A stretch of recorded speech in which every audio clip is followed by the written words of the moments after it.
So I just wanted to start with this picture and to remind everybody, because we have a talk that goes into the past, that it wasn't that long ago that humanity for the first time saw itself from the outside. So we saw the Earth this way. That's 1969. That's not so long ago. And also to look at the demography and the infrastructure of the internet and the growing AI. And to just remind ourselves that there's 4.2 billion people on the internet. 5.2 billion are on smartphones. 3.0 more growing every day are on social media. 2.3 use Facebook, now it's become Instagram, etc. But it grows at 30,600 per hour. So these figures are actually slow, kind of old. I have to refresh my slides every month. And also to show you that it's, a lot of the discussions happen to be very Western-centric in our academic circles. But if you look at figures of how many people are in Japan and Indonesia and India, it's pretty staggering. And then an interesting fact, if we're going to talk about the past, which we will in a bit, how much religion still drives a lot of humanity is actually unbelievable. We have millions and billions of people subscribing to a particular story and narratives that don't really function, but somehow people are still subscribed to it. And then the figure that I love to show, especially in this context when we're talking about intelligence and how the world is looking at itself today.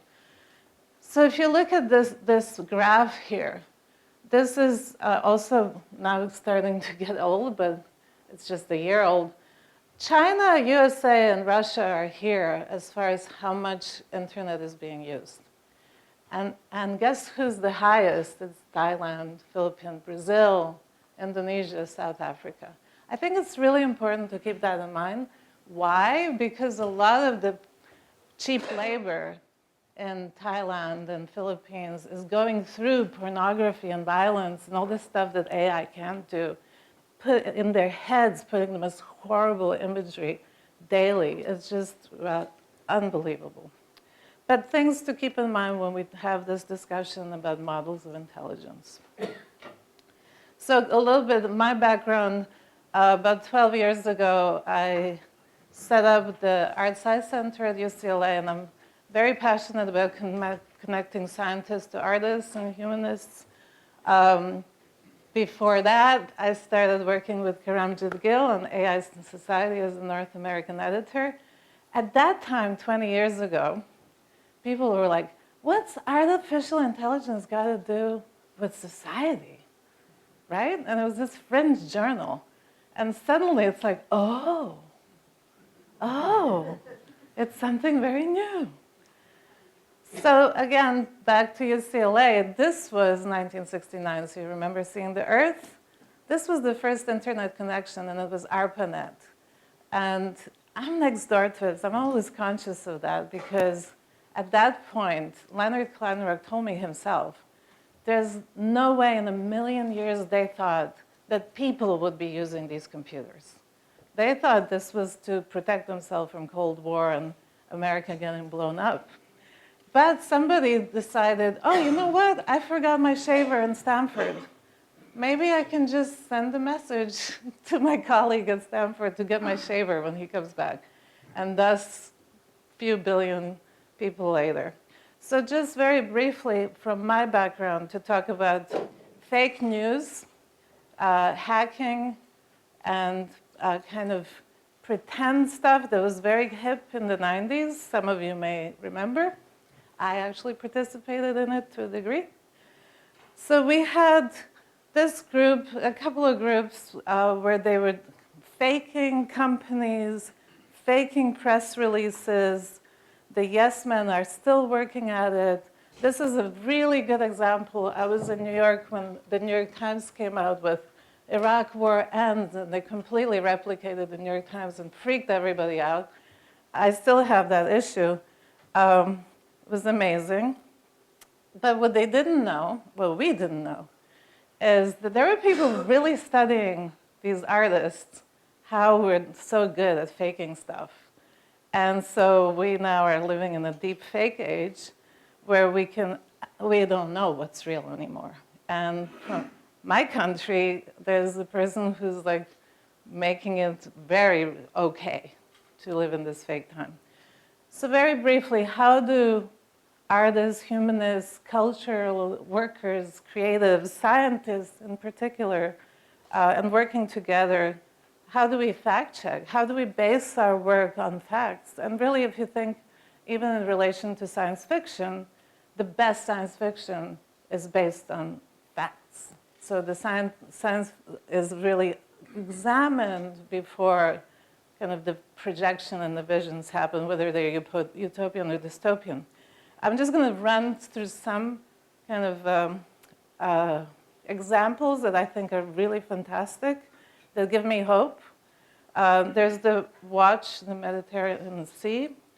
There's this one where you can see a photograph of the wall.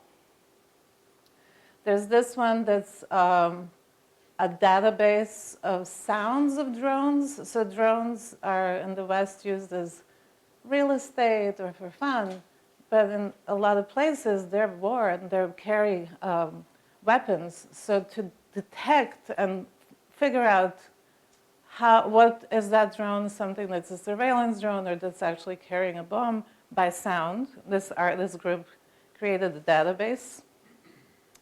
And then this wonderful group called Malenka, you may have heard of. A lot of people don't know the name, how the name emerged, and I love this picture and the little story of this cat that was terrorizing these mice and rats. And so the wise old rat said, hey, you know what? How about we put a bell on the cat? And so each time it's coming, we know it's coming already. And so Malenka came around. They do amazing stuff. If you go online, you can see a lot of their great work, looking at all kinds of things. This is their symbol. And then very quickly, I just want to show 2-3 examples. Again, just scan through it. This is Richard Ross. He's a photographer and a friend, and I'm stunned with the work he's doing. He's in his 70s. He's just been in National Geographic, Smithsonian, Museum of Modern Art, all over the place. But at one point, he got a job to take photographs of the juvenile system in the States. And he became passionate about it about 10 years ago and started doing these books of his photographs with these young kids from 11 to 17 who are arrested and put in isolation. And just these horrible, horrible images of how these private jails are working. But the reason I want to show this is because there's no words. It's just a book. And what he does is he figures out when the lawmakers are coming to change laws about juvenile prisons and delinquency, and just hands them the book. Laws have been changed. Directions have shifted. People who make these decisions as abstract numbers were just stunned to see some of these images. And then there's examples of journalism, people going out and finding out different aspects that you can go online and see. There's this puppy one is fantastic as an example. And just to end with, I just wanted to point out to forensic architecture, which a lot of you probably heard about also, that use all the techniques that we as media artists learn, from game to surveillance to 3D mapping to animation, social media, to figure out how things have actually happened. So in this case, it was an example of the migrants who were coming from Libya and actually drowning. And this NGO, all they do is help them, bring them to the shore. That's it. But they were accused by the Italian government to actually be working with Libya. So this group, that's a group of architects, humanists, critics, just like an incredibly great group from Goldsmiths, actually, from here. Initially, they work with so many lawyers and human activists, human rights activists, to help show how things actually happen. So I just want to show you briefly because the technology is used for the right purposes. So here's the photographs, the reconstruction. Then they take iPhones from the survivors and reconstruct what happened. So this was the iPhone. They look at the positionings of the vessels, the boats, the way the wind moved, the way the currents moved. They use all kinds of mapping techniques to show how, and this is information from the victims, from the military, from the police, from criminal organizations, everything just put it all together into a complexity map, really, which is actually what we're dealing with now. To frame today, right, because I've been asked to do that, I will just stop right there and introduce my roundtable. So we're going to talk about intelligence, which is always an interesting topic. And we'll start with Dietrich Brandt, who... Yes.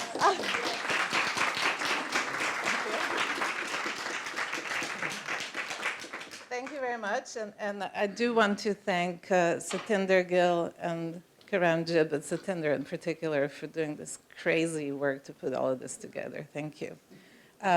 So Dietrich Brandt comes to us from Aachen, Germany, and apparently knows Karamjit Gill for a very long time, and he will talk to us about enlightenment. Thank you. Thank you very much.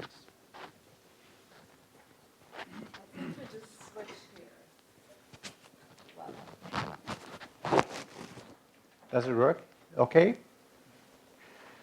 Well, when you, Satinder, invited me to come here a couple of months ago, I didn't know how to respond. I am kind of an old man, approaching 82 years of age, and I have been around for so long in this field of computers ever since they started to exist. I've been wondering, what am I going to do here with all of you, much younger, different generation, and working in this field, as you have shown right now, all day. And I remembered when I was sitting here yesterday that we had already a lot of these discussions in those days. You see, when I started as a physicist, I had a decision to make. Do I go for the violin professionally, or do I do physics? So I kept the violin with me for all my life, and I'm running a string quartet. I've been running it for decades now. All the things you have been talking about concerning music and body movement are part of experiencing a string quartet. Now, in physics,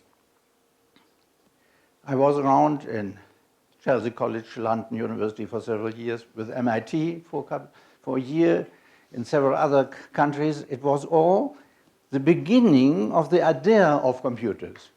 And then when I got the chance of setting up my own department at Aachen University, one of the leading universities in the world for technical development, I thought I develop it in a way which later we called interdisciplinary computer studies within engineering. So linking all these different fields somehow within this one little department. And it did work. We offered even to the undergraduates at that time art classes within the department, engineering doing art, painting, sculptures. We offered them the chance to work with the new Japanese video recording systems to create their own movies. And this tradition has been alive since the 70s up to today. Now, of course, they don't do this video anymore. They do it with all the modern equipment, but they still create movies of artistic values of some kind or patterns for the web. So we have tried to get the engineers to widen the perspectives. And then the computers started to take over the production in our industry. around 1980. Suddenly everybody was talking about we don't need workers anymore. Computers will do it, control systems. And we were involved into developing such control systems as a department. And our university was leading in Germany to develop such systems at large for Volkswagen, Mercedes, Porsche, etc. Now, at that time, we used Polanyi and said, it shouldn't work and it will not work. Tacit knowledge of skilled workers can never be put into computer systems to control production at large. We need the skilled workers to be in the control process of manufacturing forever. And we said the pilots are the model for it. Aircraft, we would never go into an automated aircraft because we cannot rely on it.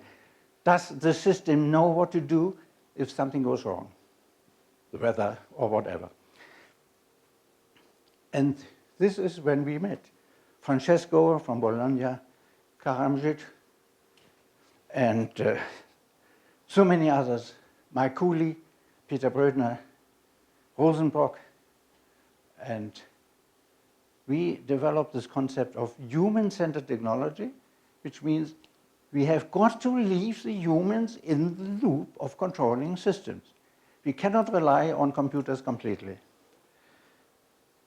And we developed concepts within our international settings, IFAC, International Federation of Automatic Control.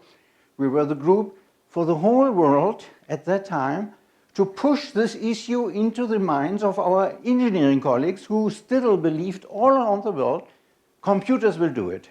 And we said, no, never. We need pilots in all complex systems. What we did not really see at that time, how complex these systems are becoming. Today, control systems or production systems or aircraft, you know the most recent developments with Boeing as an example, they are so complex that only those who have written the programs know how to change them or to improve them or to control them. The programming is so complex on such a high level, students cannot reach that level so easily today. So we are in a situation where systems start to be more complex than we can understand. And now, continuing the work of my department at those times, from those times leading onwards. Today, my successors have created a little team of robots working together in a production simulation laboratory, and they communicate with each other and with us as humans how to do the job in the best way. And they have neural networks in it as their way of artificial intelligence. And we are realizing by watching them that they develop their own tacit knowledge in this little group of 3 robots. Suddenly we are realizing they are better in performing than we have taught them before. 3 times this team of robots has got the World Cup in a competition with Japan, China, the States. This team from Aachen, with their 3 little robots, got 3 times the World Cup for this kind of system. So suddenly, the borderline between what we know explicitly on what we call tacit knowledge, following Polanyi, is blurring. It is not us teaching any longer these systems. They develop their own understanding of the world in some way. The modern computer programs blur this kind of borderline. Systems can develop their own understanding of reality and how to respond. So, in this way, I am quite satisfied with my career.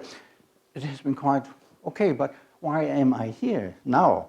Looking back, I wouldn't have need to tell you these kind of things, except that I'm very happy to meet you here once again after all these decades. And I'm glad that we are healthy and happy and can discuss these things here with each other. But in 1970 around, the Club of Rome published the famous Limits to Growth. And I, as a physicist, tried to follow their arguing, and I said to myself, they're right. It's a danger coming up. Pollution, overpopulation, the figures you are just referring to here, billions and billions of people all doing computers. The world may come, it's an exponential growth. They have been, the foresight has been showing. And we are still on that exponential growth, more or less, steeper and steeper. So we have got to do something in time. And I set up a group, a research group, the first in Germany, for engineering students to do environmental studies.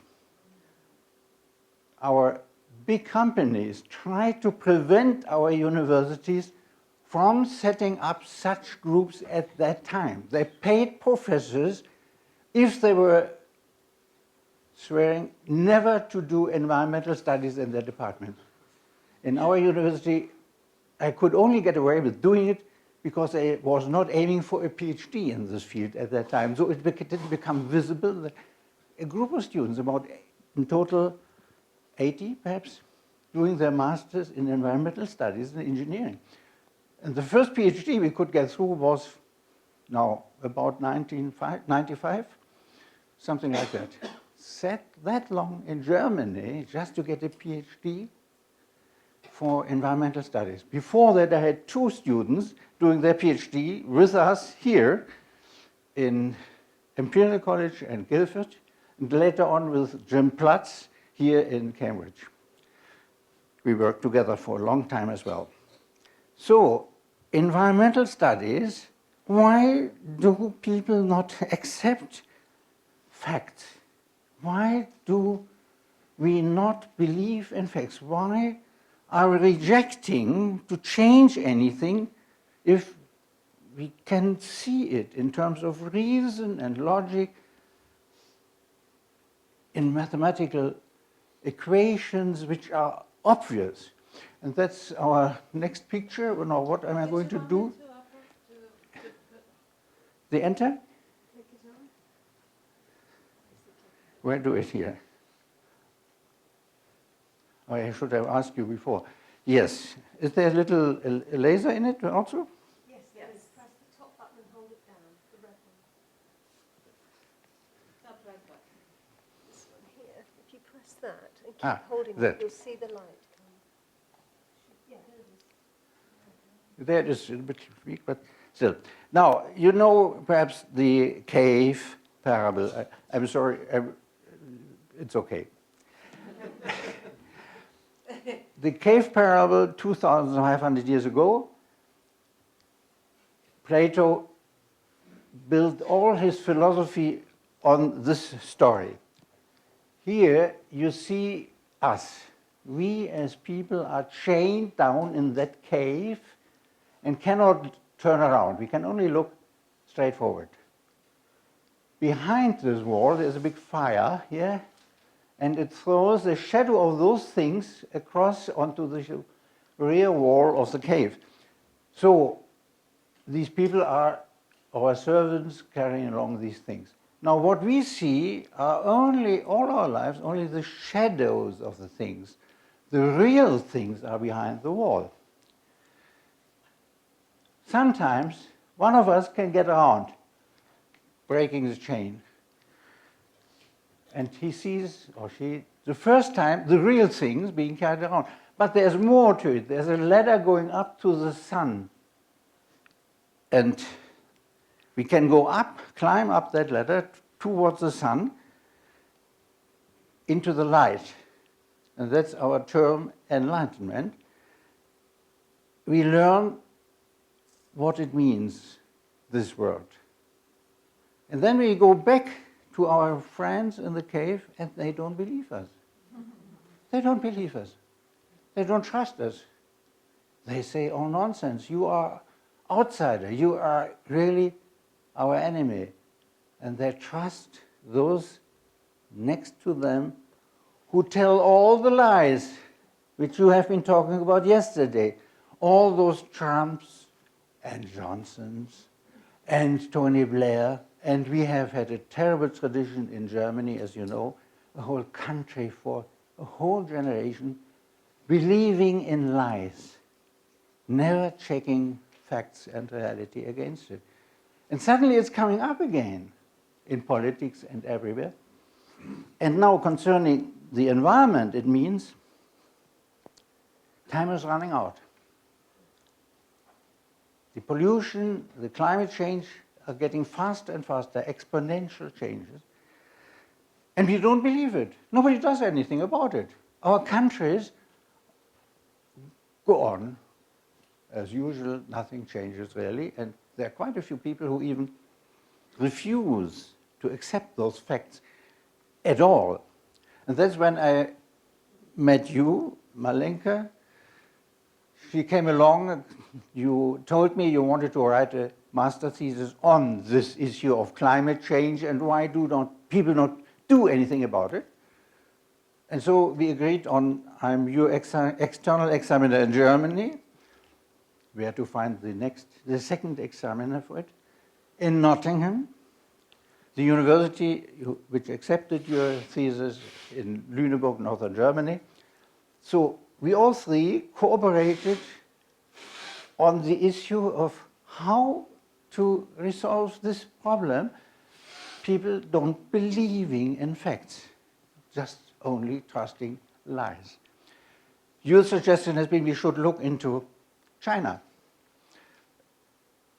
They are doing it by force. If people don't behave properly, they get penalized in general. So environmental changes can be put into practice by force because the government can decide it, and they do it in certain areas. Would it be a model for us here, employing force for our societies to do the changes we need, doing away with petrol cars, doing away with aircraft, changing our food patterns, changing transportation patterns? Against it stands what you have been referring to right now with the migrants. The calculations or guesses at the moment are we may expect hundreds of millions coming from those countries which are threatened by climate change, water level rising. Bangladesh already started to lose land to the sea. The Netherlands, you know, we are making jokes now in Aachen. Aachen will be the new Rotterdam. Rotterdam will have disappeared by then, probably. And Aachen is the next place high enough to build a new port.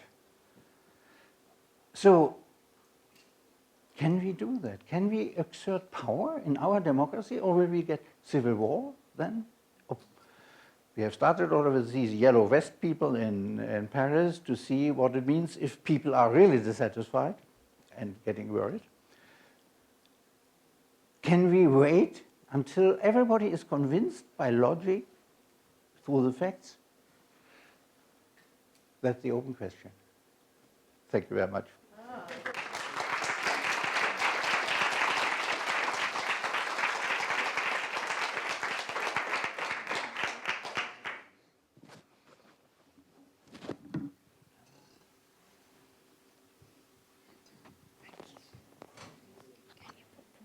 View on the presentation, please. Yes.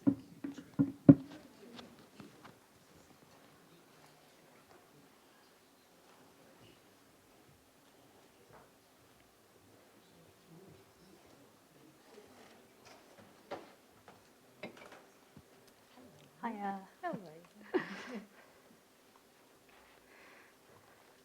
I guess I'll just borrow this for 1 second. Oh, sorry. No, it's okay. So Kathleen Richardson is going to speak next from Leicester? Leicester, sorry.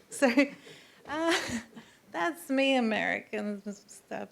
And we're going to hear about property relations. Yes.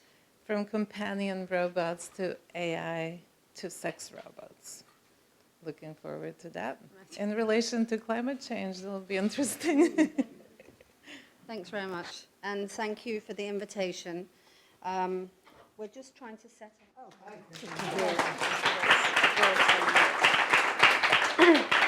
Thank you, and I'm very sorry I missed yesterday, but I hope to catch up with what people talked about today. So thank you, Satinder, for inviting me to your event. I'm really pleased, and I've got 15 minutes and 43 slides, so I'm going to race through them. So we start with some of the... There we go. So just to kind of contextualize my talk a bit, my primary interest is about human beings and our relationships with each other, and what happens when we live in a particular kind of economic culture and political culture that says that either people can be forms of property, as we know that have existed, or that property can turn into kinds of persons. And then do we, when we have those ideas in our culture, normalize a kind of life with objects? And that's really what I'm going to talk about today, very quickly. So I'm going to start with sex robots, because I don't know if you know, but I'm an academic, but I'm also a founder of a campaign called the Campaign Against Sex Robots. And since I began that campaign, these are all the things that a sex robot can do in our culture. They're extraordinary. They can end child sexual exploitation. They can prevent rape. They can stop prostitution and sex trafficking. They can free people, normally men, from having relationships with women. And I get hundreds of emails from men about the benefits of sex robots in this area. They can teach men to become better lovers. They can ease human loneliness. They can add excitement to sex. And they can be companions to the elderly. So, I mean, that's quite extraordinary, that all we had to do as a culture in order to address any of our substantive political issues was to basically develop robots. So keeping this in mind, these are all arguments put forward by academics, mainly in the fields of robotics, ethics, philosophy, and AI. I mean, there are some people outside the field as well, but this is where they're coming from. And what I kind of want to argue is sex robots came after debates about companion robots. So if you like, the companion robot, which was an idea normalized that we can have intimate relations or sentient relations with objects, came first of all through the idea of a companion robot. So I'm going to tell a little story of how I got to the point where I think sex robots are problematic.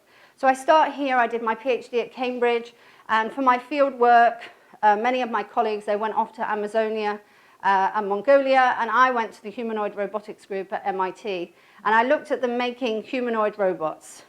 And when I got there, I thought, I'm going to see these humanoid robots, and they're going to be like, have a humanoid form, but they're going to be designed to help human beings, to do our work. But when I got there, this is what I found.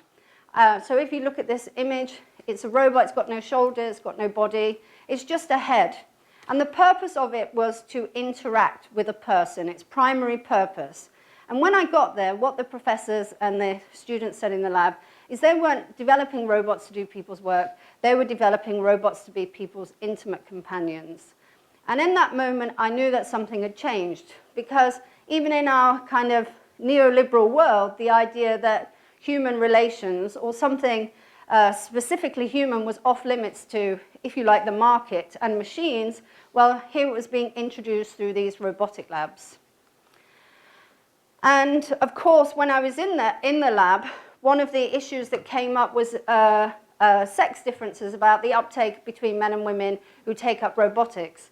And interestingly, in order to get into somewhere like MIT, it was an extraordinarily prestigious university as an undergraduate level, especially in computer sciences, you've got to do something extra.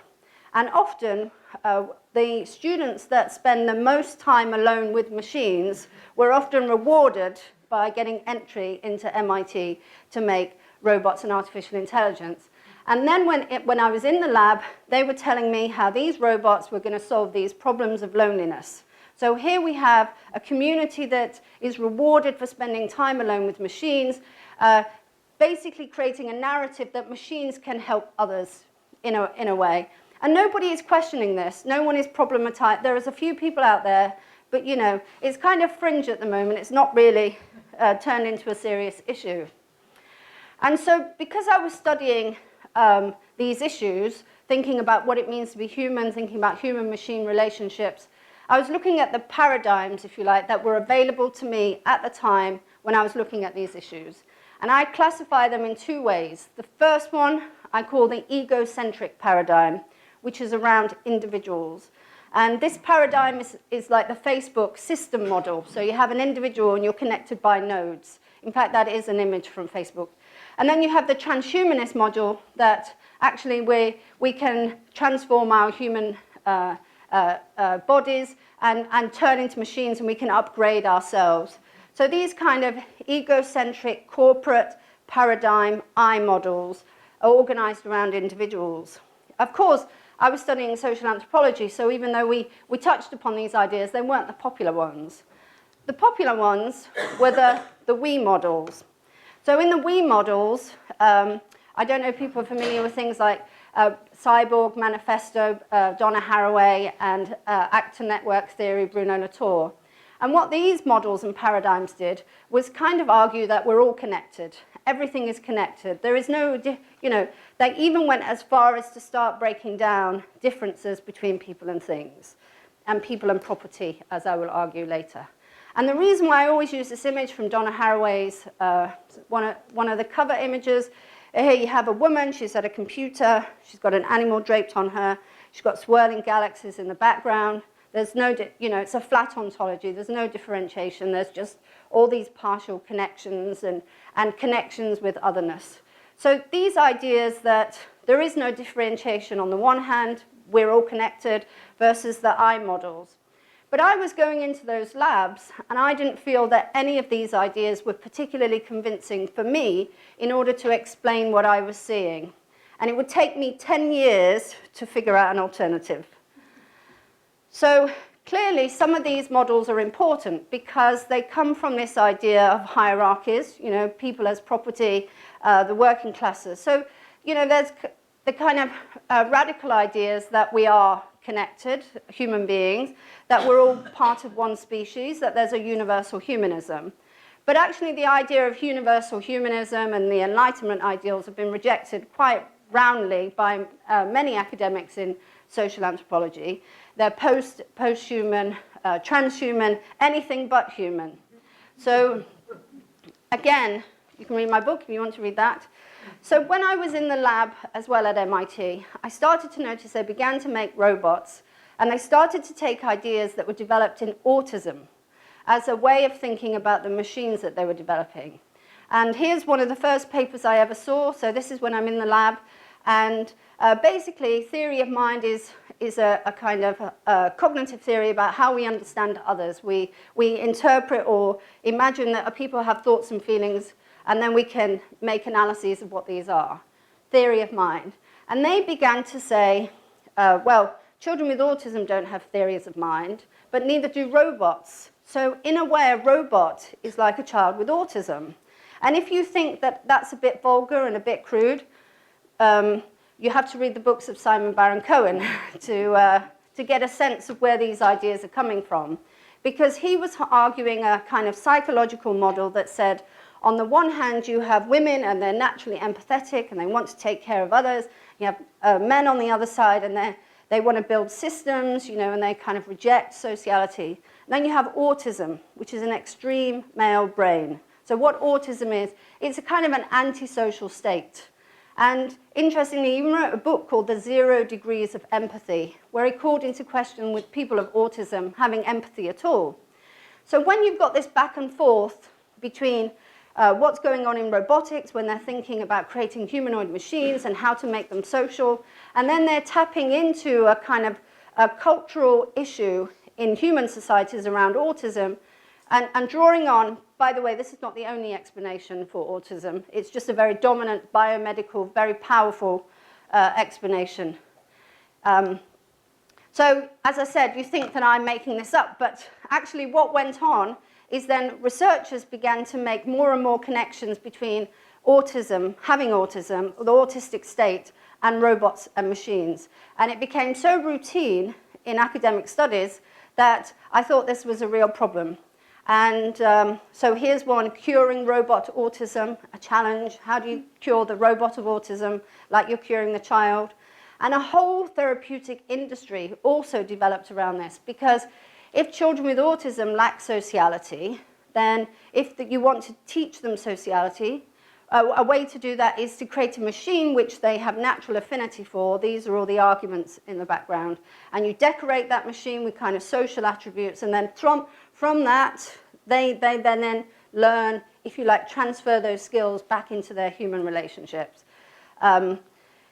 So I was looking at all these things that were making all these analogies between people and machines. In fact, I was listening to Radio 4 this morning of a thought for the day, and the speaker made an analogy between our own child preferring machines over other people. So this is how widespread this idea is about autism.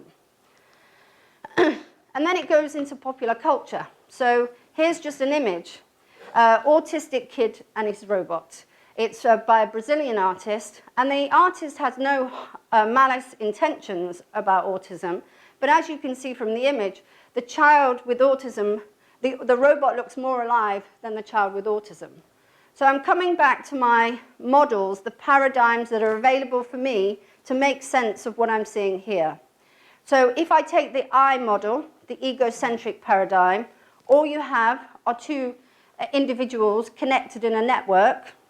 If I take the we models to make sense of it, it's undifferentiated again, because now we are all connected, and that being human can flow into machines and vice versa.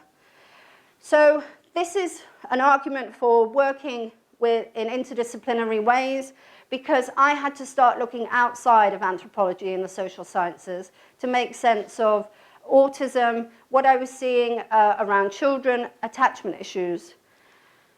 And I started from this issue around childhood, because one thing I was noticing again and again when I was going into the robotics labs is that they're creating robots that looked like children, and they had reasons for this. But they're also talking about the robot as this like infant that human beings were going to nurture, and it was going to develop and grow, develop all these abilities. So childhood was a very important part. And clearly, then my research went into the area of autism and robots. So autism as a state of childhood, just like we all have, but a particular kind of childhood experience.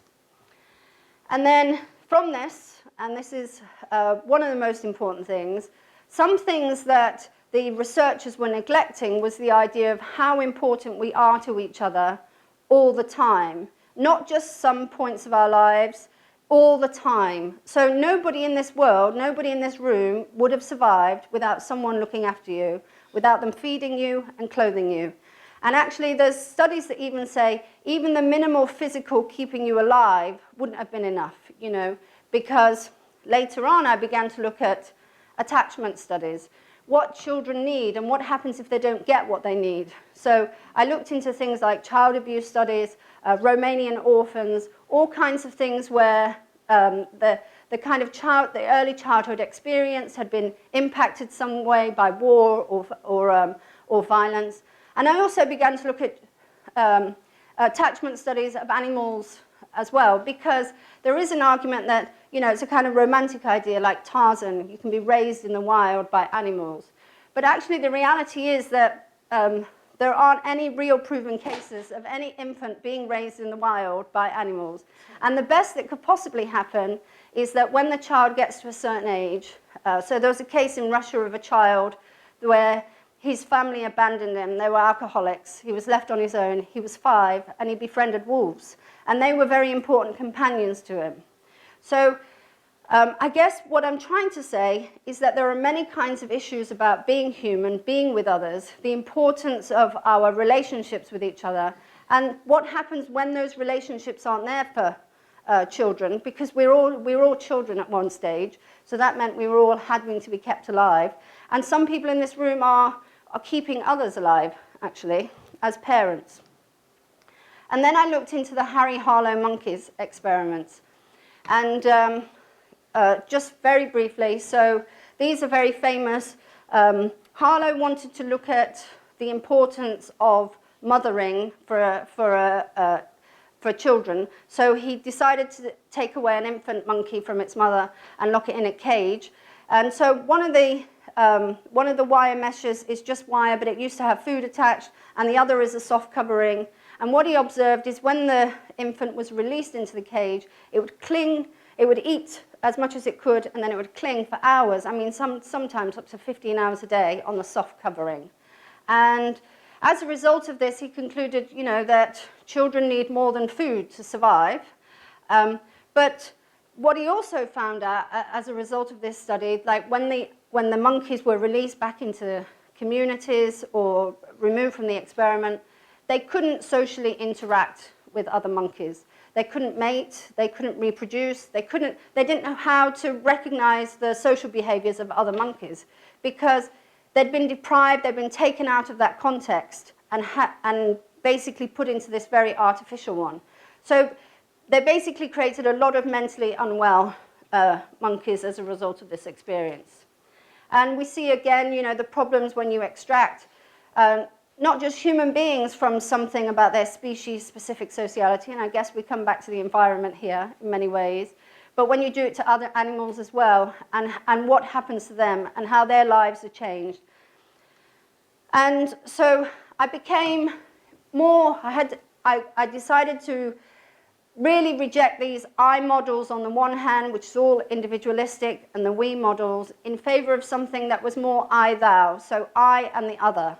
And so I became very interested in the work of Martin Buber, who talked about otherness as being a part of who we are all the time, not just temporarily, but he's, you know, I'm not religious, but he is, and obviously he believed that there was some mystical union you could have with God. But I'm comfortable with the I-thou, right? I'm comfortable with creating or trying to create a politics around the I-thou. So it's a different kind of model. And it's I think it's a model that's not really represented more widely, except in some disciplines like childhood studies, attachment studies, disability studies, all those areas where the primary focus is on people, there tends to be more concern about this otherness, I would say. And so there you go, and that's in a book. Now I'm getting to the sex robots, because people think, when I launched my campaign against sex robots and started to write about this, I was just, ooh, sex robots, that's a terrible idea, you know. And it wasn't that, because here I was again seeing another iteration of this idea of some human group being compared to machines, being classified as substitute for persons, and this time it was women. And the arguments that people were promoting was this idea that already there exists a world where women are related to as commercial property, sexual property. So what does it matter if you design a robot? Because if people are already doing that, and the kind of instrumental encounter in prostitution and pornography is non-empathetic. The primary focus on, if you're a buyer, is for your own needs, wants, and desires. It's not for the other. There's a real break in connection there, the I-thou. And again, if you think, oh, that seems a bit extreme, here's one of the big people in the sex robot field. And when he was asked in The Atlantic, where did he get the idea of sex robots? I hadn't thought about them at all. It was absolutely fascinating doing the work. Then I got the idea that sex with dolls is like sex with prostitutes. You know, the prostitute doesn't love you or care for you. Is only interested in your size of your wallet, which is right, as it happens. So let's give women another way of earning lots of money. So I think robots can simulate love, but even if they can't, so what? People pay millions, people pay prostitutes millions and millions for regular services. So here again, they're making these analogies between human beings, what happens to them, and how you could introduce the technology into that life, and it would be actually beneficial, particularly in this case to men. And some people say by consequence it would be good for women. So that's when I launched my campaign against sex robots. And I was able to build on the ideas that I'd developed around attachment, about looking at species-specific sociality, and develop into new ethical areas. So one of the things they said is that sex dolls and sex robots would reduce prostitution, but now if you go to brothels in Germany, you can just have a choice between a woman or a doll. There's also lots of sex doll porn that's now proliferated on the internet. So all those claims that it would actually reduce these problems in society have proved false, as of course we knew. And of course people say, there's no children in the room, sorry. That a sex doll is just like a vibrator. And this is a really important point because, first of all, they look very different. And one, there are some women who use vibrators, but they don't tend to take them out and create websites around them and want to marry them and see them as their husbands or their boyfriends. But there are these things going on in the sex doll and sex robot community. So it's not just, if it was just a conversation about rubbing your body, your genitals on objects, I wouldn't have a campaign against sex robots. It's because this idea is being normalized that there are more, that people can have relationships with objects, that these artificial objects can replace human beings. So again, these interchangeability between people and things. And then, after building on that work in attachment studies and species-specific sociality, I then got into the ethics of issues around slavery and anti-slavery. And there are two books in particular I read simultaneously. I recommend them. The Politics by Aristotle and Civil Rights, Pornography and Civil Rights by Catherine McKinnon and Andrea Dworkin. And what these, you've got to remember, if you read The Politics by Aristotle, he outlines an argument for slavery. He outlines an argument for inequality in society. He creates his ethical virtues for 6% of the population of citizens, which were adult males at the time. And he rolled these out as a kind of universal ethics. And we always have to be very careful of that. So when you have a small minority, basically actively excluding most of the population that they're writing about, and then by some virtue, by some insight, with God, they can create this meta system. That's in The Politics. You can read his arguments for slavery. People who are Aristotelians say, oh, but everyone believed in slavery at the time. It was just convention. But actually, if you read the book, you'll also find out that at the time, there were people who were citizens who were anti-slavery. So he did have a choice, actually, at the time, to be anti-slavery, and he wasn't. And of course, Pornography and Civil Rights really touches upon the idea of what happens when we turn people into commercial kinds of goods. So this is where I started to develop the abolitionist components of my research. So I looked into people who had been in prostitution and pornography and what their stories that they said and how they compared what happened to them with kind of earlier struggles around slavery and exploitation. And these are my journey through prostitution if you want to get an insight of something like that. And I also began to, because I've not been in prostitution, so I had to defer to people who had been in prostitution and look at their narratives, look at the organizations that they'd created and what they'd done. And actually, 10 years ago, when I was at Cambridge, I was actually pro-pornography. So if I can change, I believe anybody can. But that's a story over drinks and dinner. So this abolitionist feminist trend that I began to introduce, and I am coming to the end of, how am I doing for time? Is it 5 minutes, 2 minutes? Okay, so I'm just into, if you dip into the politics, this is the justification for slavery. Tools may be animate as well as inanimate. A slave is a sort of living piece of property, is the first one. People as property. The master's fantasy in the politics. People read this passage, it's very famous, as an advocation for the end of slavery. But there's no such, if you read it, it's not saying that at all. What it's saying that it would be great if property could come alive, the inanimate property could come alive like the living property, the slave, and then the master craftsman would have no needs of servants nor masters of slaves. It's not talking about the abolition of slavery. It's talking about getting objects, if you like, if we kind of put language on it today, creating machines that can be autonomous, that can do the things that people did. And then, of course, the master-slave relationship is a primary disconnection between human beings. It breaks the relation, the bond that is natural to all human beings and permanent and consistent through before we're born until we die. It breaks that by saying there's no reciprocal relations between master and slave.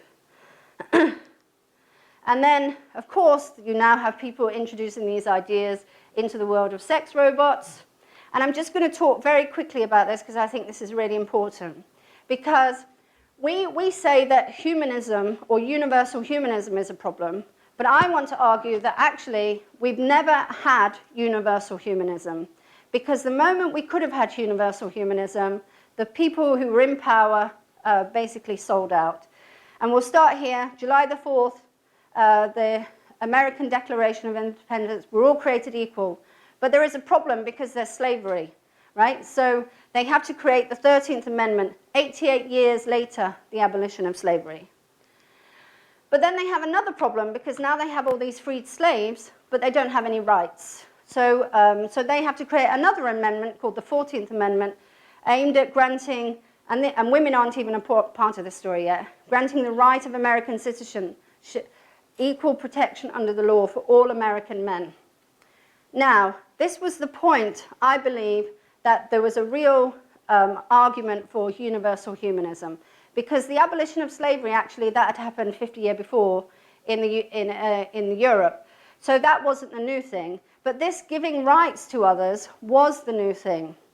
But at that moment, when that happened, what happened? Corporate personhood was then created. It was created at exactly the same time that the franchise was extended to include more human beings. That was 92 years after the Declaration. Women didn't even have a look until 188 years after the Declaration of Independence. And women's rights are always under threat. And of course, why are we talking about this? And I'm going to conclude in a minute. Well, we're talking about it because today we're having another conversation based on this idea of corporate personhood, that maybe these objects can have rights. AI, robots can have rights. They can become our others. They're not just these inanimate agents anymore, but they're like us. And it was kind of floated as an idea as a civil law of robotics. They wanted to create the idea of electronic personhood.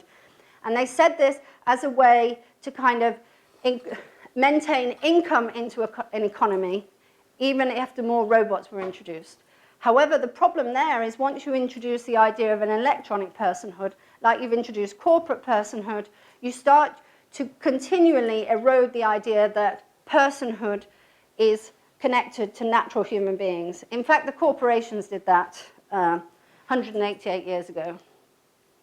So some people are arguing, well, if we look at society, the politics, you have a franchise, you have white men at the top, and what they've done is they've gradually become nicer to people below them and extended rights and extended the franchise, so black men, working men, eventually women, and then animals now, we have special protections around animals. So the next step, and that is very much the we model as it happens. It's very much a model of everything is connected, but it's also a very fragmentary I model as well, because everything is a node in a network again. And why does it matter? Well, where do you want to trial your first robot citizen? At the Future Investment Initiative, of course. So this is Sophia, got citizenship in Saudi Arabia where women don't have citizenship. These corporations had to go to countries that didn't have the same human rights record as Western countries because it would never have got recognized as a citizen, but it did in Saudi Arabia. Once it becomes a citizen, it becomes involved in a legal discourse. So what happens? Azerbaijan granted Sophia the robot a visa, and so on and so on. And just hypothetically, if we think about this, this lays the foundation for a reworking of what it means to be human, what it means to be property. And I would argue a breakdown in the distinction between people and property, and a kind of elevation of property into kinds of persons. And this means that they could have rights, they could vote in elections, you could marry your robot then because it's a person. and so on. And then again, we're all left alone at our machines. And I'm sorry, I know I've gone on, but I am going to finish now. So I call this the pyramid problem in robots and AI. And the reason why I say that is because when people look at the pyramids, they think about a magnificent human endeavor. But actually what they forget is the pyramids were created by slaves in the service of a fantasy. And the fantasy was that the pharaoh could have an afterlife. You know, they could have this special connection. So it didn't matter that you redirected society's resources in these ways, because this small elite was driving what was going on in that society. And I think we have to think very carefully about how we're talking about AI today and how we're going to, I'm certainly not going to give up my human rights to a machine. Thank you. Sorry I went on a bit.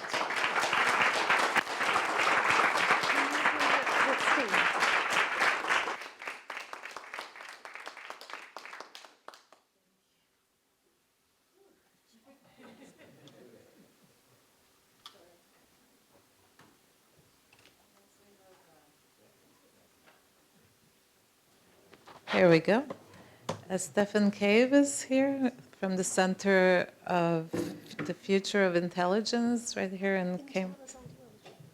Sorry? Oh, I thought you just said is that intelligence.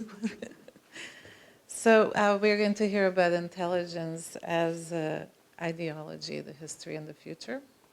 And I'll hand this over to you. Thank you very much. Yes, that's right. My name is Stephen Cave, and I run something called the Lieberholm Center for the Future of Intelligence. We were in two minds whether to set up a center on the future of intelligence or one on the history of stupidity.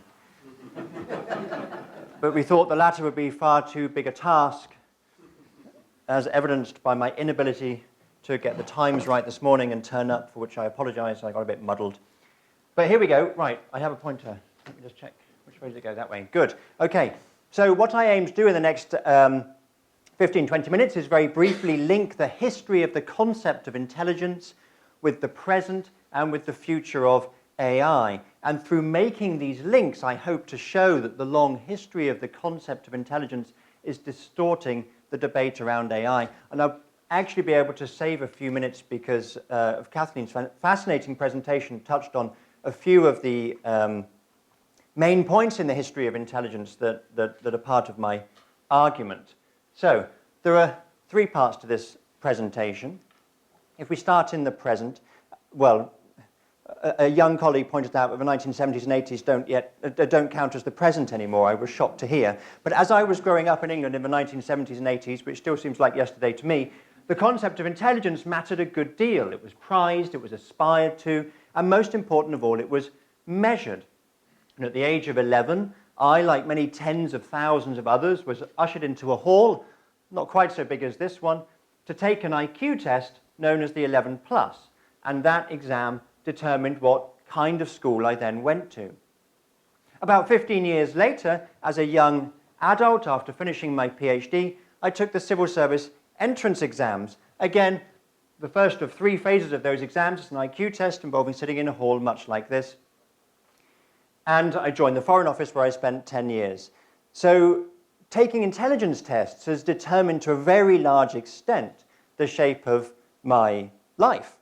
And that, of course, is true of many other people, no doubt people in this room, and many hundreds of millions of people around the world, the SAT tests in the US, and so on. So I just want very briefly to extract some conclusions from that about how we see intelligence. So first of all, we see it as a general unitary capacity. We think intelligence really is a thing. We don't think we're just referring to actually a completely unrelated bundle of other properties like memory or attention or whatever. Of course, there are some theorists who think that, but I think in common parlance, it's certainly a widespread view that people think intelligence really is a capacity. It means something to say someone's intelligent. And the second conclusion that we can draw is that intelligence can be measured, and therefore people can be compared in how intelligent they are. That is, of course, the premise of the IQ test. And thirdly, another widespread view is that intelligence is an important, maybe the most important determinant of a person's potential. That is implicit in the way IQ tests are used, as you've seen in my own life, determining what school I went into and which career I went into. Now, all of these statements are controversial. You may or may not agree with them, but I don't think I'm saying anything controversial when I say that nonetheless these are widespread views. Now, in the title of my talk, I rather provocatively describe intelligence as an ideology, by which I mean a system of ideas that forms the basis of political and economic theories. And I hope you can start to see in just these 3 points how that might be the case. And I hopefully when I very briefly run through the history of the concept of intelligence, you'll see even more why that's the case. And perhaps I should just add that my colleagues in AI or in comparative psychology and in cognitive science say they never in their day-to-day practice use the word intelligence when they're talking about what they're doing. They're doing natural language processing, or they're trying to understand causal reasoning, or whatever it might be. So intelligence, I would suggest, is much more of an ideological concept than it is a scientific concept. But while we're in the present still, I want to begin to link this to the current explosion of interest in artificial intelligence. As you all know, we're currently in a period of very rapid progress in the capacities of machines. This technology is being heralded as transformative for all aspects of our lives. And you can read articles about this every day in the newspapers. But I want to go back to an article written in 2014 by 4 very influential figures. 3 of them physicists, Hawking, Tegmark, and Wilczek, 2 of them Nobel Prize winners, and Stuart Russell, one of the leading AI scientists. He wrote the most used textbook on AI. And in 2014, so if you like, the beginning of the current AI moment, they wrote that we need to take AI very seriously because success in creating AI would be the biggest event in human history. Now, this is an extraordinary claim. Well, on what is this claim based? Well, lower down in the same article, they write, the potential benefits are huge. Everything that civilization has to offer is a product of human intelligence. We cannot predict what we might achieve when this intelligence is magnified by the tools AI may provide, but the eradication of disease and poverty are not unfathomable. Success in creating AI would be the biggest event in human history. I just want to draw your attention to this phrase, the idea that everything that civilization has to offer is a product of human intelligence. So the argument that AI is going to be utterly transformative for every aspect of our lives rests on the claim that intelligence itself is of central importance, that it is the cause of everything that civilization has to offer. Well, this view is, of course, very complementary to the idea that the most important thing we need to know about an individual human is how intelligent they are. Indeed, it suggests that civilization depends on finding the most intelligent people, singling them out and suitably supporting them. And also embedded in this notion is the idea that intelligence admits of degrees, that you can have more or less of it. So here they talk about human intelligence being magnified, but later in the article they emphasize a point with which I'm sure you're all very familiar, the idea that machines might become more intelligent than humans, that they might become superhuman intelligences or superintelligences. So the idea of both the central importance, the centrality, and the gradability of intelligence underpins, on the one hand, the kind of IQ tests that shape my life, maybe yours too, and at the same time, our present hopes and fears for AI. And what I want to do now is provide a little bit of historical context for this, which means going back to these 2 dudes who we already saw today. So Plato here argued in the Republic, as I'm sure you all know, that the ideal ruler should be the philosopher king, because only the philosopher is able to work out the proper order of things. And with this, he launched the idea that the cleverest should rule over the rest. An idea, a kind of intellectual meritocracy that was utterly radical at the time. But there have been experiments in many forms of government, democracy, the rule of the people, except as Kathleen's pointed out, these people were not chosen because they were intelligent, and it certainly didn't mean everyone, it meant the propertied male citizen. And other forms of government have been experimented with, aristocracy, theocracy, tyranny, but not meritocracy. But this idea, though novel, about the importance of the intellect fell on eager ears among fellow intellectuals. And of course, one of them was Plato's pupil Aristotle, who used this idea of reason and its primacy to establish a natural social hierarchy, which Kathleen eloquently described a moment ago. And as we've heard in his Politics, he says, I quote, "From the hour of their birth, some are marked out for subjugation and others for rule. And what marks out the ruler is what he calls the rational element. Educated men have this the most, and therefore naturally should rule over women and those, I quote, whose business is to use their bodies and who are by nature slaves. So at the dawn of Western civilization, we have an identification of something like intelligence, here he uses the phrase the rational element, with the European educated man, and an argument for his right, because of his intelligence, to dominate over women, the lower classes, uncivilized people, and non-human animals. So I think we can draw out two themes that are in tension from this moment in ancient Greece. One is, actually most people don't think intelligence is particularly important. They don't think it distinguishes people one from another. But at the same time, there are people, like Plato and Aristotle, who think intelligence is fundamentally important, that it is what distinguishes people, and that it should be the basis of a dominance hierarchy. And these two ideas, which are in tension, we see throughout the rest of Western history up into the 19th century.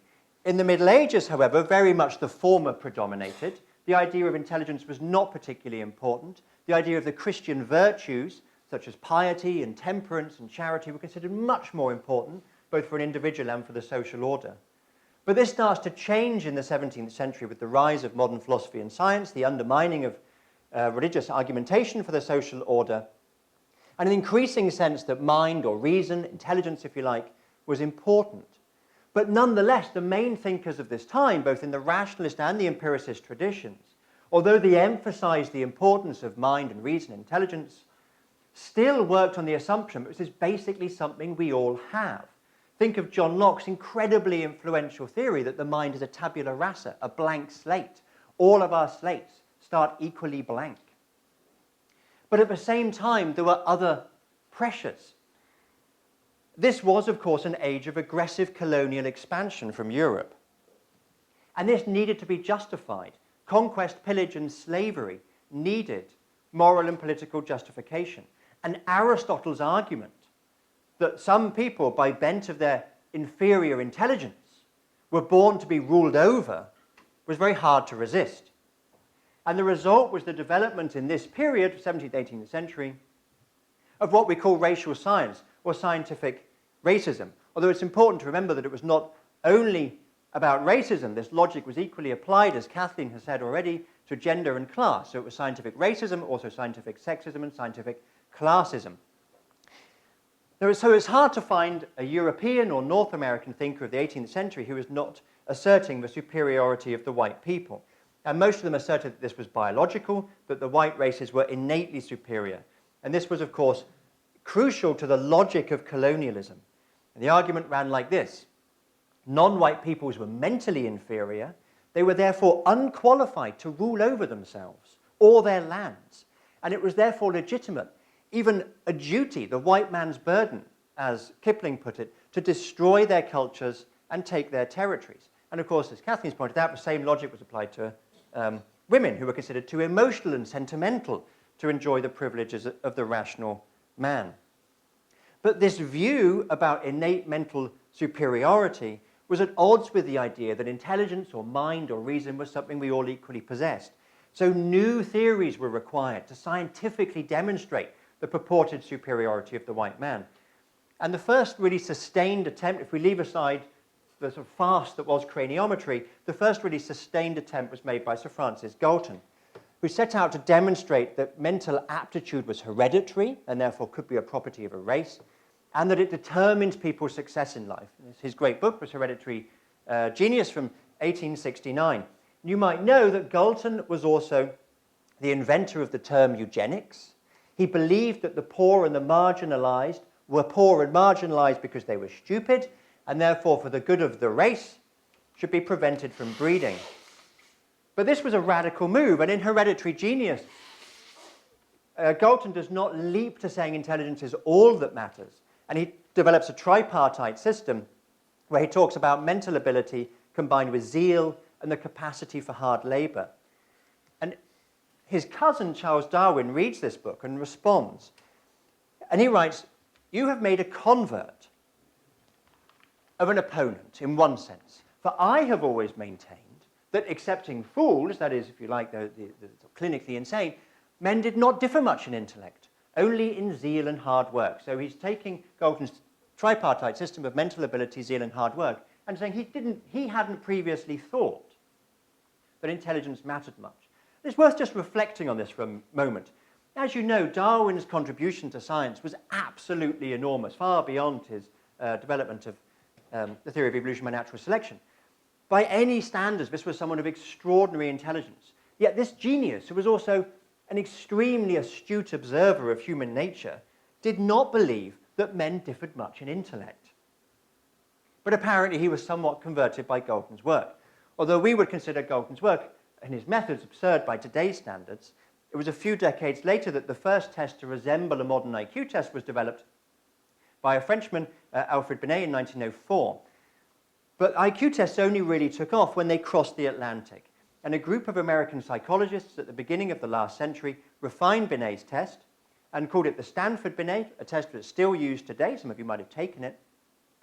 And this group of psychologists in the US believed that if you established someone's intelligence, then you knew by far the most important thing about them and their potential.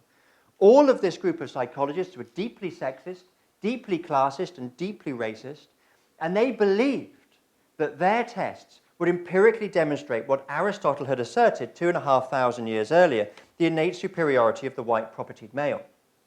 I could give you many examples, but to keep it short, I'll just give you one. Carl Brigham, a philosophy professor at Princeton, who created the SAT test that some of you might have taken, the college admissions test of choice in the US. Brigham was a leading member of the American Eugenic Organization and wrote extensively about the intellectual superiority of the Nordic race, and he ranked other races on a descending scale. And when he developed the SAT, it wasn't to ensure, as some people claim for the 11 plus in England, that everyone, regardless of gender and ethnicity, would have an equal chance of college entry. He developed it explicitly, this is in writing, to ensure that the Ivy League universities would stay for white people only. And consequently, of course, the test was heavily skewed. It was full of questions about American culture and the English language and so forth that would have been far easier for people of a certain kind of educational and cultural background. And it's interesting, oh, I've got a picture of Brigham, there he is. I'm not going to go through that quote. Interestingly, a couple of decades later, after developing and wrote a very influential book on American intelligence, Brigham completely recanted later in life. As an older man, he said the entire analysis of racial differences on which he'd built his early career was nonsense, which was admirable of him to admit, but by then his work had directly contributed to the rise of the eugenics movement, to the rise of segregation in the US, and to stricter immigration laws, which, for example, severely curtailed the number of Eastern and Central European Jews who were accepted into the US, just as Nazism was on the rise in Europe. So we can only wonder how many lives were blighted as a direct result of this work. So before the 19th century, the very word intelligence was very rarely used. People used words like mind and reason and so forth. And it entered into common parlance in the late 19th century, early 20th century, very much in conjunction with the notion of measurement, of testing, and of the IQ test. And lest anyone think that times have changed very much since Brigham, it's worth remembering that The Bell Curve, the book that repeated many of these arguments, was only in 1994. And exactly these kinds of arguments are still very popular in right-wing circles. And I should point out that the vast majority of experts in the field say there is no reliable evidence for gender differences in intellectual ability, and that the very concept of biological races is itself nonsense, let alone the idea that races differ in IQ. So there we go, a potted history. And I hope it's clear that for most of history there's been a tension between, on the one hand, this view that, as Darwin put it, people do not differ much in intellect, versus the view that intelligence really is what sets people apart. And in the late 19th century, the latter idea started to win out, and it did so hand in hand with the idea of testing people and sorting them into ideologically predetermined ideas of their rightful place. So, what does that mean for the future when we think about the current rise of AI? Well, let's return to this article in 2014, where these four very eminent people wrote we should take AI seriously because everything that civilization has to offer is a product of human intelligence. Well, is it? Is that so obvious? What about tacit knowledge, the subject of this conference? What about teamwork and collaboration? or bureaucracy and organization, or knowledge storage and transfer? What about the ability to pass on wisdom and to work cooperatively? If we'd developed a teamwork quotient, a TQ, which we'd all been measured on, would we be so obsessed with the rise of AI? In the last century, we've been taught to fetishize intelligence, and I would suggest that's contributing very significantly to the current hype around intelligence of the artificial variety. But more specifically, I want to ask what this fetishizing of intelligence and its long ideological history is doing for how we think about AI, which risks and opportunities are being foregrounded and which obscured.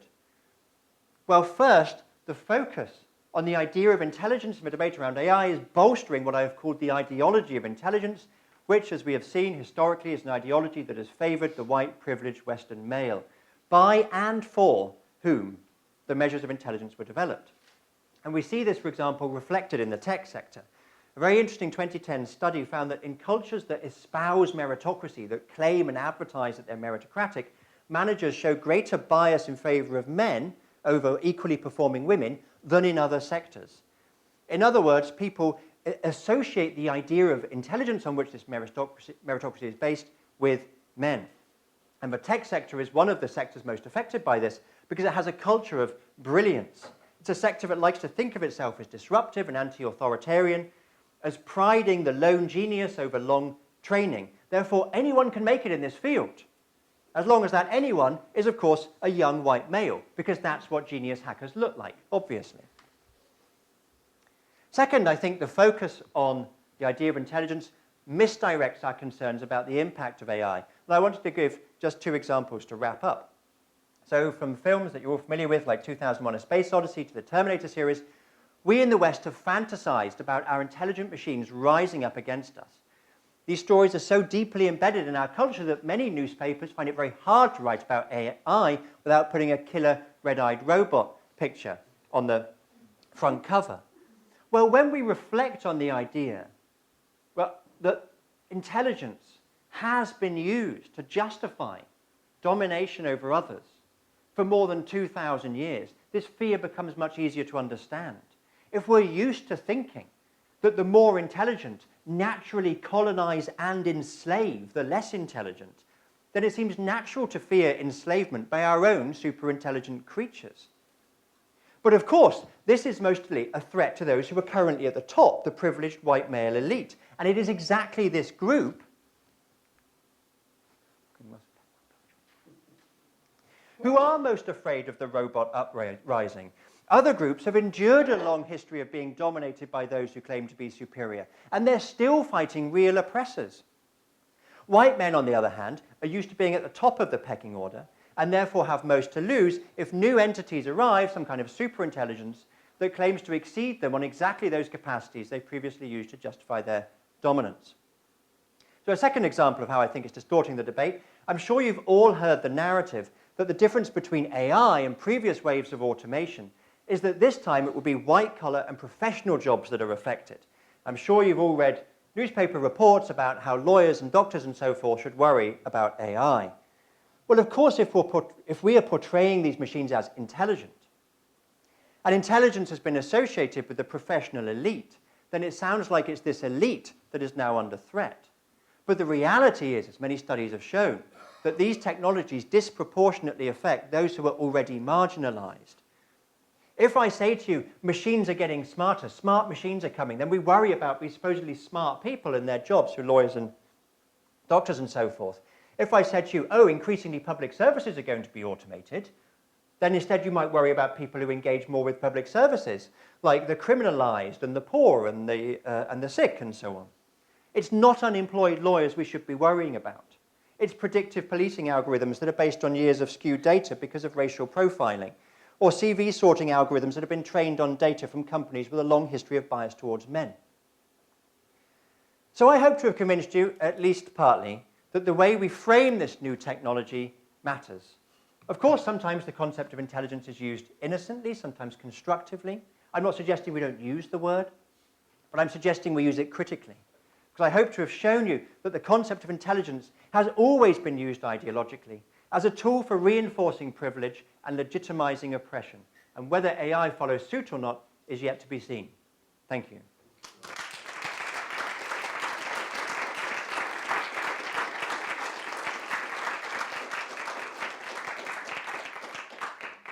So we're coming to our session where we'll frame a little. I have some questions, and then we'll open it to the floor.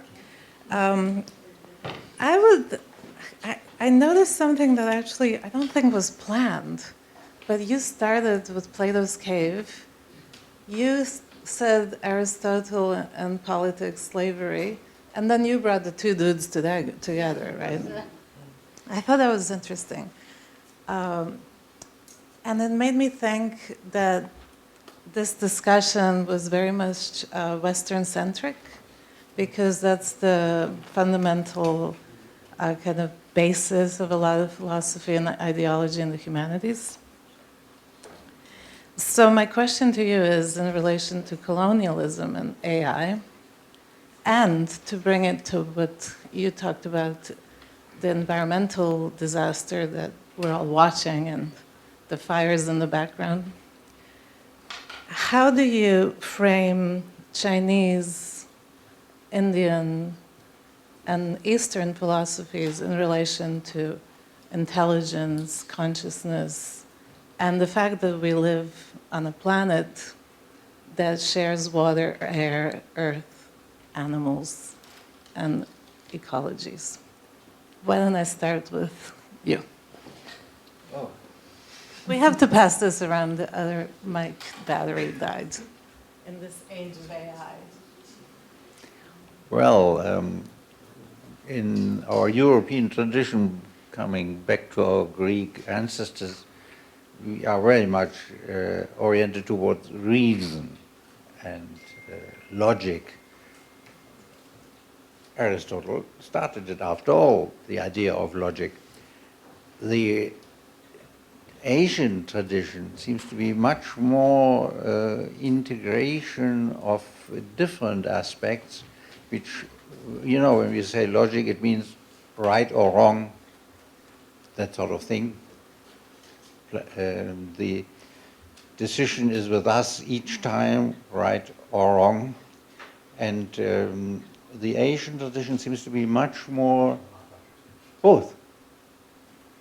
All things can be judged against each other and be on equal terms. They can be equally correct and equally used in parallel. So the new enlightenment, which has been put forward as a concept some years ago by those who have been involved in the environmental discussion, the new enlightenment which we would need to be more balanced, more integration of different viewpoints, and as you mentioned right now, actually, to not only to look at us as humans, but also, of course, taking the whole nature and the whole earth into view. And it seems to be the tendency at the moment that in China, at least, it is more visible, this sort of thinking. Democracy could integrate it, this kind of view, but it seems to be at the moment not yet working in our environment here, this view of more integration and, you know, compromise and all in a balanced view, that sort of thing. Okay? I'm curious because you've worked with complexity so much. So if we have artificial intelligence that was developed here, Cambridge, MIT, etc., democracy, the idea of it, we were forcing on others. But then you have China as an example. We can go to India as well and do both. If they take a particular, and I think the biggest, most powerful startup right now is from China. And they take the technology that we give them, but because there's a billion people who can put this into practice, the system becomes really faster, better, quicker, and they have collaborations with MIT, Cambridge, etc. So they're kind of moving in interesting ways, but it seems to me that part of it is their underlying Confucianism and perhaps some politics, you know, in the Mao Zedong days, Cultural Revolution, that's kind of seeping in that we somehow don't think about, but we should, don't you think? I mean, in relation to complexity and AI. And also consumerism, that's kind of a system, right? I mean, in relation to AI and the environmentalism that you were bringing up. Well, China is challenged in a particular way, 1 billion people or even more very soon. And now if they were following our politics, the societal developments, it may mean something like, how can we sustain it? You know, we have a coverage of, let's say, 60% of our population having a car with a combustion engine.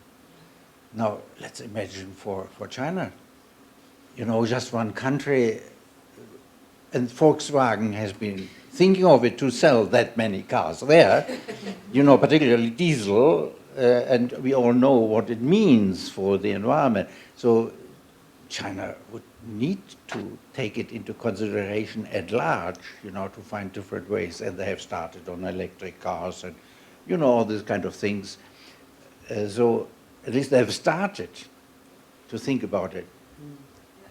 Is it an answer? Well, it's a question, I guess, that keeps going. Kathleen, I would like to just bring it to the east to you as well. I spent some time in Japan, and I was always taken aback at a different relationship to objects, in particular, sex objects, notwithstanding relationships with non-human objects that were so deeply cultural. I personally had to suspend judgment at a certain point where I just could not judge because culturally it was so very different that there was an acceptance of robots and artificial objects at a much deeper level. It was not even questioned. It just is part of a long-standing culture of animate objectification of. So a stone is an animate object, can be easily transferred into a robot. I can have a relationship with a stone. I can have a relationship with a robot. How do you think in relation to other cultural?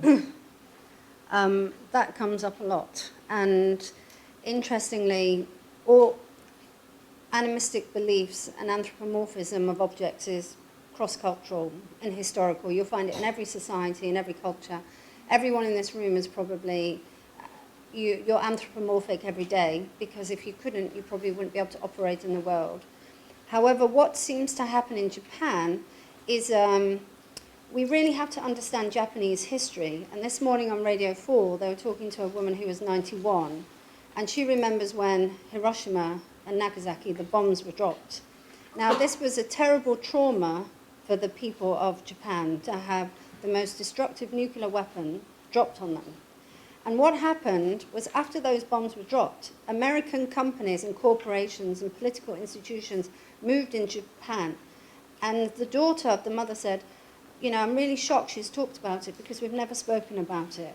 So I believe what's happened is the kind of the trauma after the bombs and the trauma from American capitalism, basically. They've tried to create a culture that suppressed the emotions of the Japanese people, so that they've created a fiction that somehow the Japanese people are more engaged with objects.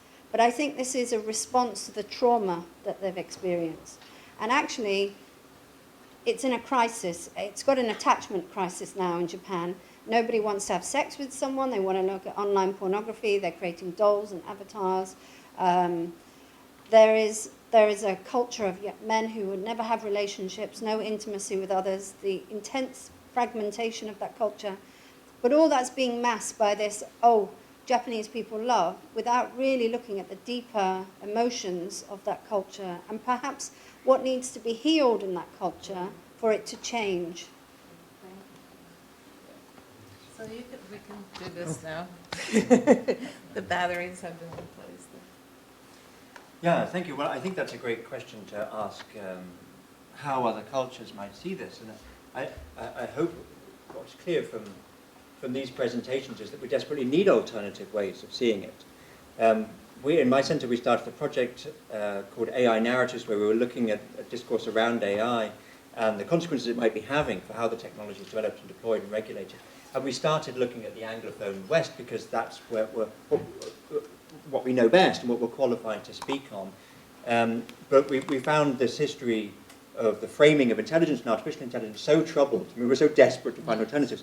Of course, there are alternative voices, many of them, within Anglophone Western culture. It's just that they're not heard. But equally, there's a vast range of different perspectives beyond this cultural sphere. And so we launched a project last year called the Global AI Narratives Project, where we try to go out to other parts of the world and hold workshops with scholars and artists and practitioners from that part of the world to elicit from them how they see life with intelligent machines, and in the hope that we can learn something so that we can have a more functional relationship. And just for example, I sketched the history of the relationship between intelligence and the notion of domination and our fear of the robot uprising. I mean, imagine the term intelligence doesn't translate very well across cultures, I mean, not in a very direct way, but imagine a culture that considers the most intelligent beings to be those that attain enlightenment and help others attain enlightenment. Would we then be afraid of intelligent machines? I think not. I can continue with this. So just another question that kept going in my mind is the connection of biotechnology and information technology, particularly in relation to CRISPR and genetic engineering and cloning, that is also connected to AI, a life perhaps, and the fact that this is not so much in the discussion of AI when in fact it's very deeply connected to our ideas of the bodies, whether it's human bodies or animal bodies, and then ethics, of course. And we can circle back to China, where there's, they always told me you can't clone a primate. Apparently we can. You can clone a human. The next year it was cloned with CRISPR. So this is moving so quick, and this is where the ethics question to me comes in, because if we decide, oh yes, this is not ethical, let's put a stop on it, but there's another country that says, so what, let's just do it, then we'll go, oh, well, they're doing it, so we have to do it in order to know what they're doing. And it creates this kind of cycle. So how can we, like for instance, in the global AI project that you're doing, how can we create global ethics discussions or global, maybe that's what the United Nations envisioned initially, to actually have these kind of regulations that deal with the environment, deal with the ecology, deal with cloning, etc., in relation to intelligence, right? I feel it's a question that perhaps speaks to my 10 years in the Foreign Office, where I was negotiating international treaties for the entire time. Of course, it's enormously challenging. But I mean, the work that we're trying to do on international governance of AI at the moment, again, in my centre, is at the moment about building trust between the relevant partners. There are a lot of initiatives worldwide around regulation of emerging technologies. There are precedents on which to build. It's not completely clear where AI is going to fit, because it's not completely clear that AI even is a single technology, as opposed to a whole lot of different developments that relate to lots of different regulatory regimes. But one thing that we are afraid of, because the Anglophone West is at the moment so dominant in the debate about the governance of AI, is that we will effectively be engaged in a kind of cultural imperialism. That's right. Of course, this is very paradoxical, because to have values is in a sense to believe your values are right. Otherwise, you don't really have them. You can't, I've got principles, and if you don't like them, I've got other ones. It's a joke. It doesn't make sense, right? Exactly. To have values is to believe they're right. So it's difficult when we encounter people who, we said, oh, in China they let anything happen, So, well, actually, they have a different value system, and I mean, of course, there's something. We have a different political system as well, and so that value system we might not feel is respected in political decisions. But nonetheless, the work we're trying to do in our centre at the moment is foundational in terms of building trust between different communities and cultures. So we wrote a report on the ethical and governance challenges of these emerging technologies, we're translating it into Chinese, not to put out there to tell them this is how it should be done, but to elicit a response and develop, and invited our partners in China to develop a kind of Chinese version so we could see how they would see the ethical and societal implications, and so try to understand each other better. So Kathleen, how would you further the discussion on sex robots in relation to CRISPR or cloning babies that are the way we would like them, which is, by the way, already happening. It's a lot of the stuff that we're saying is in the future is now. It's just not, we don't have enough money to do it, maybe. Yeah, so that's really important. So if you read Radical Feminism, it has a strong abolitionist perspective. So it's rooted in the idea that women under patriarchy have been subservient and framed as property, and that means they are treated as subhuman. There's violence directed against them, rape, assaults, and actually that's what goes on in the world. So we'll take an instance of China, where during the one-child policy, to reduce the population, the people had to have one child, and they choose to opt for a boy and not a girl. So there's an estimated between 20, 30, 50 million girls missing from China now.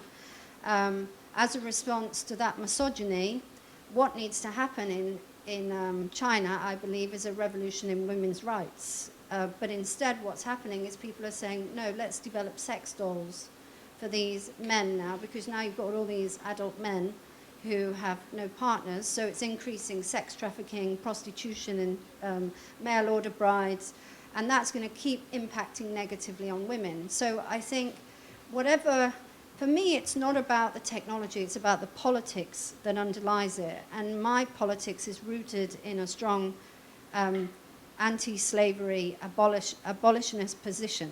So with regard to commercializing women's bodies in surrogacy, organ transplantation, these are all, as far as I'm concerned, political actions that we should stop, and that people shouldn't have to turn their bodies into property in order to survive, particularly not their intimate bodies. So that brings me to education. How do we educate people about this? Well, we have conferences and workshops. And we will take a coffee break, and then everybody can talk about this more, yes? Just before the coffee break. Okay. I think Elaine wanted to say something. Just very quickly, do you mind doing Pretty much covered by Victoria, but I think I just wanted to say the social inclusivity and diversity debate, which is very strong here, and I'm sure in the States too. Maybe grab the mic because it's being recorded. So yeah, it was really great inputs from everyone, but I just wanted to say that, and it didn't quite come into it, but actually this whole discussion links very strongly into the social inclusion and diversity debate in the UK, in the US, etc. Obviously about enabling inclusion of everybody into AI, into tech, but every area of life.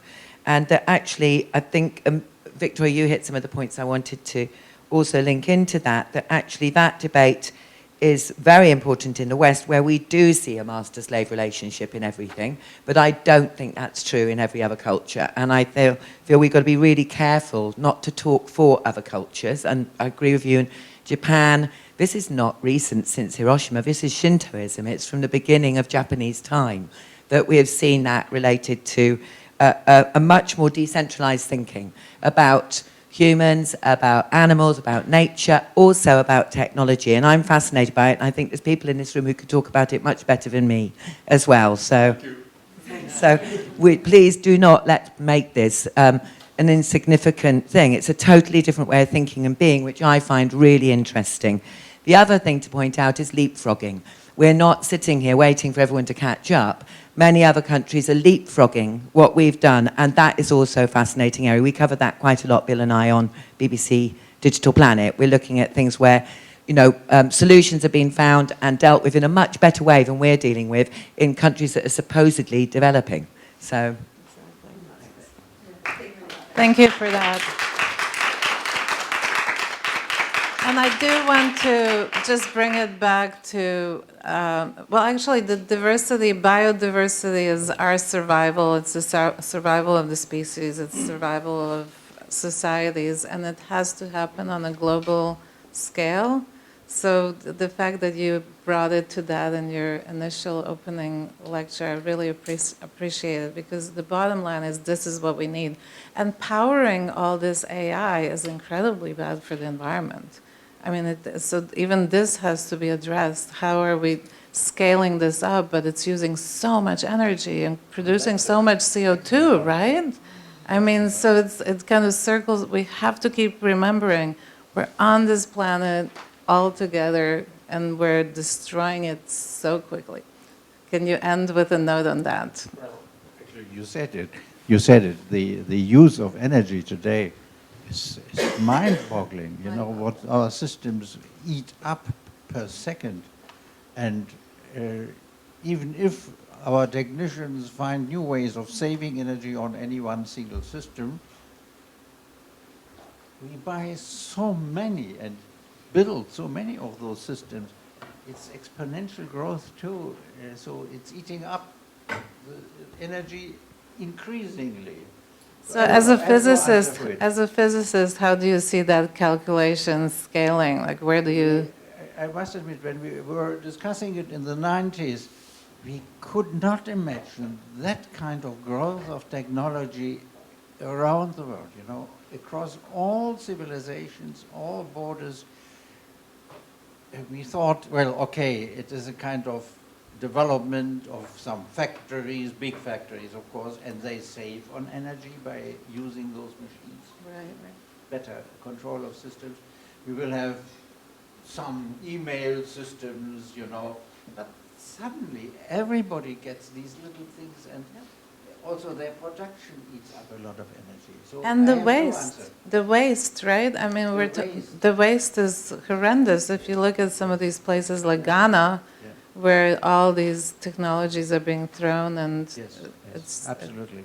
so Mountains of the old batteries, you see. I have no answer. there's no answer. Oh my goodness. I was looking to you for the answer. Perhaps we continue over coffee. Sounds good. Thank you, everybody.